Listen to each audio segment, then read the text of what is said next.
Praise the Lord. கர்த்தருக்கு மகிமை உண்டாவதாக.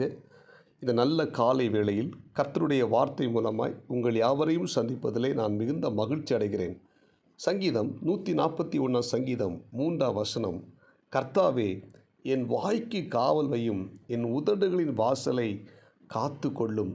அன்புக்குரிய தேவனுடைய பிள்ளைகளே, இந்த குறிப்பிட்ட வேத பகுதியை வாசிக்கும்போது சங்கீதக்காரன் தாவீது எழுதுகிறார், என் வாய்க்கு காவல் வையும் என்று சொல்லி.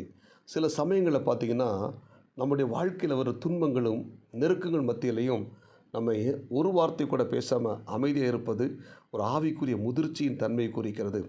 தாவீதுடைய வாழ்க்கையை பார்த்திங்கன்னா, தாவீது தன்னுடைய மகன் அப்சலோமால் துரத்தப்படும் போது வனாந்தரத்தில் அலைந்து கொண்டிருக்கும்போது சிமோய் என்கிற ஒரு சாதாரண ஒரு மனிதன் தாவீதை தூசிக்கிறான். செத்த நாயை என்று சொல்லி தாவீதை கெட்ட வார்த்தையினால் தூசிக்கிறான். தாவீது ஒரு வார்த்தை கூட பேசாமல் அமைதியாக அந்த இடத்தை விட்டு கடந்து போய் கொண்டிருக்கிறார். தாவீதோடு கூட இருந்தவங்க சொல்கிறாங்க, ராஜாவே அவன் உங்களை இவ்வளோ தூசிக்கிறான், ஒரு வார்த்தை சொல்லுங்கள், நாங்கள் அவனை கொன்று போட்டு விடுகிறோம் என்று சொல்லுகிறார். ஆனால் தாவீது அதற்கு அனுமதி கொடுக்காம அந்த இடத்தை விட்டு அமைதியை கடந்து போகிறார். தாவீது தன்னுடைய உதட்டை காத்து கொண்டார். பின்னாட்களில் பார்த்திங்கன்னா, தாவீது தூசித்த அந்த சீமோயி கொல்லப்பட்டான். அன்புக்குரிய தேவனுடைய பிள்ளைகளே, இந்த இறைவார்த்தை கேட்கிற நம்முடைய வாழ்க்கையில் நம்ம ரொம்ப கவனமாக இருக்க வேண்டும், கவனமாக பேச வேண்டும். அல்லேலூயா.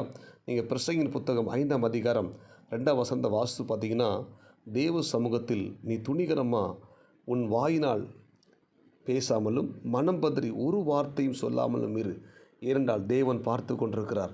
நம்முடைய வார்த்தைகள் சுருக்கமாக இருப்பதாக. அப்போ நம்ம என்ன செய்யணும்? நம்முடைய துணிகரமாக பேசாமல், மனம் பதறி பேசாமல், நம்ம கவனமாக இருக்க தேவன் நமக்கு கிருபை தருவாராக. யோபுடைய நண்பர்களை குறித்து ஆண்டவருடைய குற்றச்சாட்டு என்ன தெரியுமா? இந்த யோபு நிதானமாக பேசியிருக்கிறான், ஆனால் யோபுவின் நண்பர்கள் அப்படி பேசலை, பயங்கரமாக விமர்சனம் பண்ணியிருக்கிறாங்க. அதனால் ஆண்டவர் சொல்கிறாரு, நீங்கள் யோபு பேசுனது மாதிரி பேசலை, நீங்கள் யோபு இடத்தில் போங்க, அவன் முகத்தை பார்த்து நான் உங்களை விடுவிப்பேன்னு சொல்லுகிறார். இப்போ அந்த யோபுவின் நண்பர்கள் என்ன செய்கிறாங்க? யோபு இடத்துல வர்றாங்க. வரும்போது யோபு தன் நண்பர்களுக்காக வேண்டல் செய்யும்போது கர்த்தர் யோபுவின் சிறையிருப்பை திருப்புகிறார். அன்புக்குரிய தேவனுடைய பிள்ளைகளே, இந்த யோபு நிதானமாய் பேசுகிறார். கஷ்டங்கள் வரும்போது, துன்பங்கள் வரும்போது, நெருக்கம் வரும்போது இந்த யோபு தேவனை பற்றி குறை சொல்ல, விமர்சனம் பண்ணலை. இன்றைக்கி நமக்கு ஒரு கஷ்டம் வந்தால், ஒரு துன்பம் வந்தால், ஒரு வேதனை வந்தால் நம்ம என்ன செய்து விடுகிறோம்? தேவனை பற்றி விமர்சனம் பண்ணி விடுகிறோம். ஆண்டவருக்கு தெரியாதா?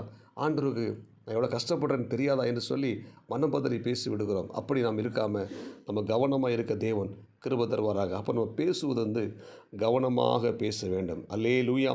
நீங்கள் வேத புத்தகத்தை வாசித்து பார்த்தீங்கன்னா, யாக்கோபு புத்தகம் 3ஆம் அதிகாரத்தில் நாவை குறித்து அங்கே யாக்கோபு ஆசிரியர் பதிவு பண்ணியிருக்கிறார். இந்த நாவு பார்த்திங்கன்னா ஒரு சின்ன நெருப்பு மாதிரி. அந்த சின்ன நெருப்பு முழு காட்டையும் கொளுத்தி விடுவது போல் இந்த நாவு ஒரு சின்ன அவயமாக இருந்தாலும் முழு சரீரத்தை அழித்து போட்டு விடும் என்று சொல்லப்பட்டிருக்கிறது. எனவே இந்த இறைவார்த்தை கேட்கிற தேவனுடைய பிள்ளைகளே, நம்முடைய நாவை காத்து கொள்ள வேண்டும். நம்முடைய நாவை நம்ம கவனமாக நம்ம பேசும்போது நிதானமாக கவனமாக பேசுறதுக்கு நமக்கு ஆண்டவர் கிருபை தருவாராக. அப்போது நம்முடைய நாவை அடக்க வேண்டும். ஏன்னா அது முழு சரீரத்தை என்ன கரைப்படுத்தி ஆயுள் சக்கரத்தை கொளுத்திவிடும் என்று சொல்லி யாக்கோபில் சொல்லப்பட்டிருக்கிறது.